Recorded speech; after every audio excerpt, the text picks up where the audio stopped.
Good afternoon to everyone. Thank you very much for the invitation. I'm very glad to be able to be here and be here physically rather than virtually. The topic that we're discussing today, I think, is actually one of the most critical topics that we're facing today in development. I think the evidence is quite strong that investments in early childhood are really essential to achieve long-term outcomes, and whether it's about growth or human capital development, and that the consequences of underinvestment in the first years of life can be damaging throughout life. In that sense, the question on what are the impacts of economic crisis on child well-being is really a very critical one. I will focus my remarks on really two questions. Hello, this is UNICEF New York. We can't hear you. We can see you, but we can't hear you. Sorry. Okay. Yeah. Can you hear me now? Can you hear me now? They can't hear me. Sir, I think your microphone is muted. There's a lock on the screen. Okay. If you continue, and then we'll sort out the problem. I hope they can lip read. So I will, as the article does, we focus on the particularly the period 2008, 2009, and the policy reactions in developing countries to the food, fuel, and financial crisis. And I'll make two essential points. So if I'm cut off, the key messages are actually on the table. The first one is that unlike previous crises, what is notable about the policy reaction this time around is the widespread use of cash transfers. And this is sort of something radically new that didn't happen before, and I'll discuss, give an interpretation of why that happened and speculate about some of the lessons of this experience.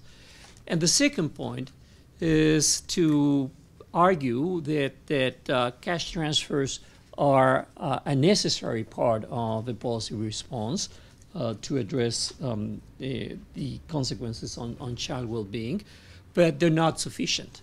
They're not enough. And explore the importance of addressing questions related to stress and particularly around caregivers and the need for thinking of broader social protection responses in that sense. So to start with the key message regarding the policy response in terms of cash transfers. One of the advantages of age is that one has already experienced previous massive crises, and I still remember the late 90s quite well. I was working on social protection issues at the bank, and when the first, actually in the mid 90s, the Mexico crisis with the so-called tequila that then spread out to other countries in the region, then the Russia and East Asia crisis that then spread out across the world. What we saw there was very slow response on the part of developing countries. Many countries without any real scale-up of programs, and a reluctance, I would say, across most countries, and including a reluctance among donors to think in terms of expanding the delivery of cash as a mechanism to address the impact of the crisis.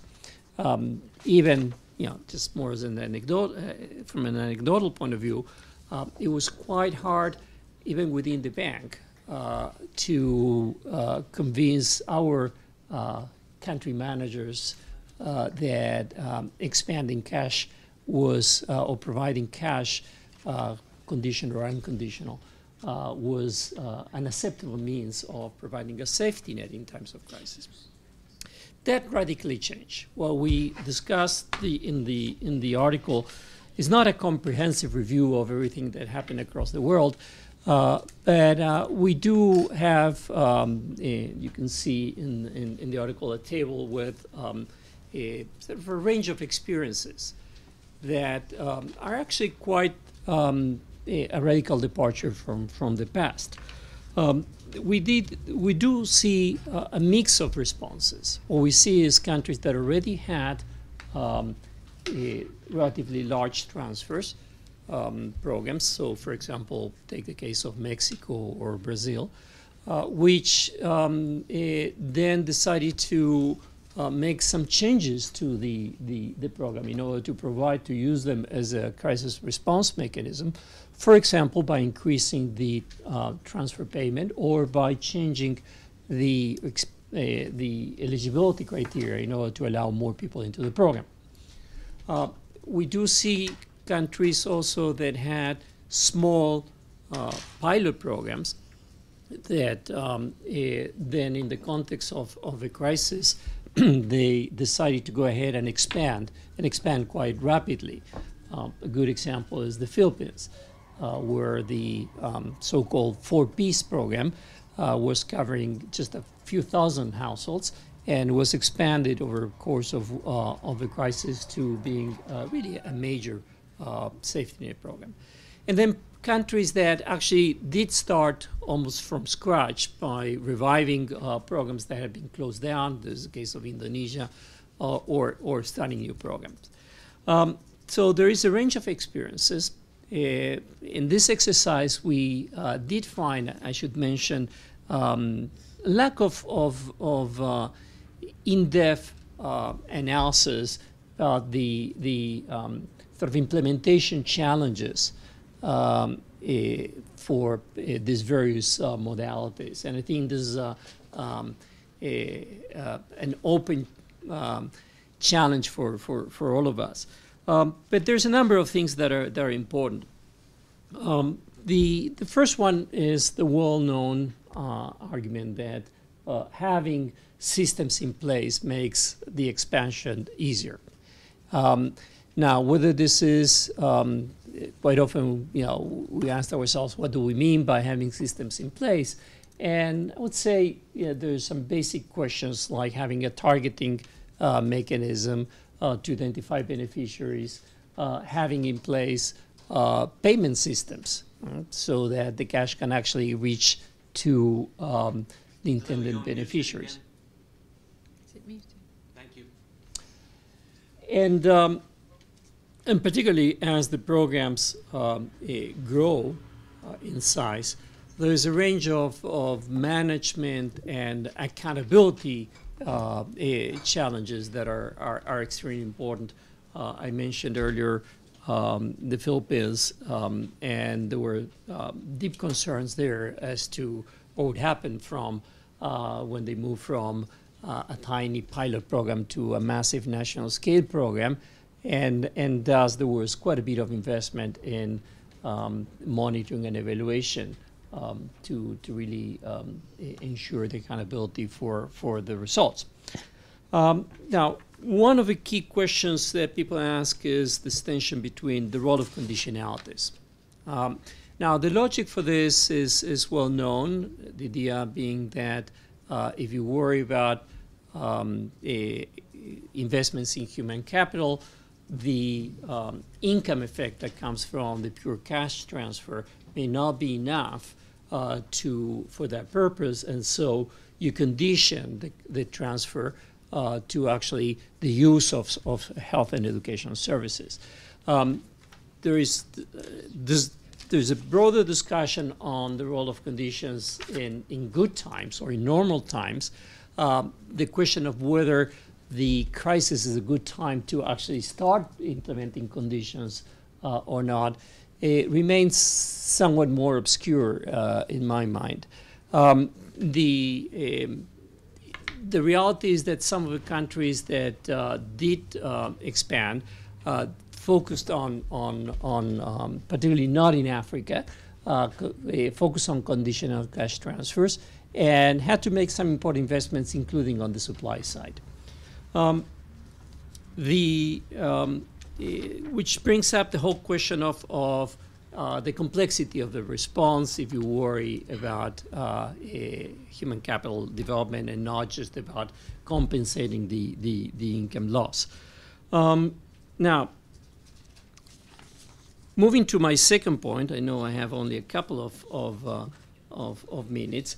There is increasing research that shows that the income effects are only part of the story, and that child development outcomes are very much influenced and affected negatively by the presence of stress in the household. The most extreme way in which this happens is, and there's quite a bit of research on this, is through mental health, depression on the part of the mother, and the influence it has on, for example, nutrition. But it goes beyond that. It goes towards family relationships and the environment in which the children grow. There is a fascinating study that is yet not been published that some of my colleagues have been doing on the impact of the earthquake in Pakistan in 2005, which actually shows that while indeed the infrastructure was reconstructed and income losses were compensated through quite effective transfers, still several years after the event, the anthropometric status of the children that were young at the time of the earthquake and were most effective remained very low. And while they cannot prove that this is the case, their hypothesis is that this is very much related to the stress that they experienced, and that was not compensated through the kind of safety net approaches that were implemented. All of this suggests that you probably need to complement the basic safety net that provides the resources for the family to maintain consumption levels with other interventions that are focused, that are more micro, that are more tailored, more targeted to address what happens within the household. Whether these are nutritional programs, these are community support programs, is an open question. I have found, including in preparing for this presentation, that there isn't enough or as much strong evidence on effectiveness of programs as one would like, or less so than, say, we have on safety nets, which brings up a very important challenge for the development community and the research community to actually try to understand not only individually how to implement cost-effective programs focus on these issues, but also their interaction with the basic safety nets that need to be in place. So thank you. Thank you very much, Ariel, for that.